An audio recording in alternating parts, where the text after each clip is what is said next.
అవే అబద్ధాలు, అవే ఆరోపణలు, అదే అక్కసు. ఇది జగన్ ప్రెస్ మీట్ జరిగిన తీరు. నకిలీ మద్యం గూగుల్ డేటా సెంటర్ పై అవే అబద్ధాలను వల్లవేశారు. తమ హయాంలోనే విశాఖకు గూగుల్ సెంటర్ వచ్చింది అన్న జగన్ వ్యాఖ్యలకు కౌంటర్ ఇచ్చారు టీడీపీ నేతలు. అనుకున్నట్లే జగన్ ప్రెస్ మీట్ అంతా అబద్ధాలు ఆరోపణలతోనే సాగింది. నకిలీ మద్యం విషయంలో ప్రభుత్వంపై బురద జల్లే ప్రయత్నం చేస్తే డేటా సెంటర్ అంశంపై క్రెడిట్ కొట్టేయాలని చూశారు జగన్. తమ ప్రభుత్వ హయాంలో చేసిన కృషి వల్లే విశాఖకు గూగుల్ డేటా సెంటర్ వచ్చిందని చెప్పారు. డేటా సెంటర్ను తాము వ్యతిరేకించడం లేదని, దీనివల్ల ఎకోసిస్టమ్ ఏర్పాటై మరికొన్ని కంపెనీలు విశాఖకు వస్తాయని అన్నారు. 87,000 కోట్లతో అదాని ఈ డేటా సెంటర్ను ఏర్పాటు చేస్తున్నారని, ఆ తర్వాత గూగుల్ క్లయింట్గా వాడుకుంటుందని జగన్ చెప్పుకొచ్చారు. In fact we are supporting this. మేము ఇనిషియేటివ్ తీసుకున్నాం కాబట్టి ఇది జరిగింది. Ultimately at the end of the day రాష్ట్రం అన్నది ఏఐ యుగంలో ఉంది. ఈ డేటా సెంటర్స్ అనేటివి లేకపోతే ఫర్దర్ ఎవల్యూషన్ అనేది ఉండదు.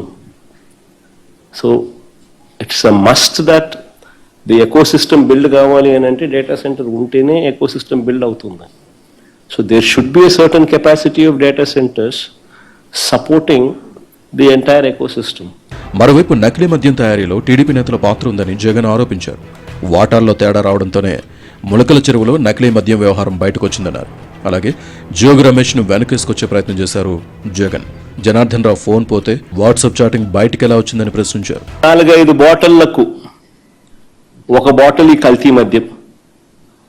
ఈరోజు రాష్ట్ర వ్యాప్తంగా కూడా వీళ్ళ ఇల్లీగల్ షాపుల్లో, లిక్కర్ మాఫియా షాపుల్లో, వాళ్ళ బెల్ట్ షాపుల్లో, వాళ్ళ ఇల్లీగల్ పర్మిట్ రూమ్లలో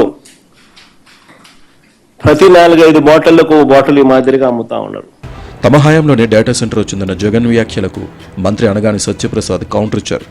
జగన్ వ్యాఖ్యలను వారి కుటుంబ సభ్యులు కూడా నమ్మబోరని ఎద్దేవా చేశారు. గూగుల్ తేవటంలో వాళ్ళ ప్రమేయం ఉంది అని చెప్పడం అంటే ఎంత హాస్యాస్పదంగా ఉందో ఈ రాష్ట్ర ప్రజలకు. ఎందుకంటే నేను ఒకటే మాట సూటిగా ఒక మాట అడుగుతా ఉన్నాను. గూగుల్ తేవటంలో అతని హస్తం ఉంది అనేది పులివెందల ఎమ్మెల్యే కుటుంబ సభ్యులైనటువంటి మిగతా ముగ్గురే నమ్ముతారా? హాస్యాస్పదమైన మాటలు, అబద్ధాలు. ఎందుకంటే అబద్ధాల పునాదుల మీద పుట్టినటువంటి పార్టీ అది.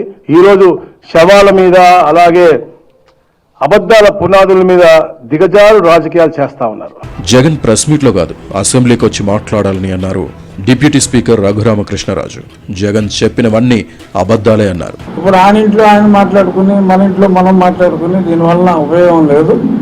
సో కన్స్ట్రక్టివ్ డిస్కషన్, వారు మాట్లాడే దాంట్లో పాయింట్ అంటూ ఉంటే డెఫినెట్గా ఆయన అసెంబ్లీకి వచ్చి మాట్లాడితే ఉన్న ఇంపాక్ట్ ఆయన ఇంట్లో కూర్చొని మాట్లాడితే ఉండదు. ఎప్పట్లాగే ఎల్లో మీడియా అంటూ మరోసారి జగన్ అక్కసు వెళ్ళగక్కారు.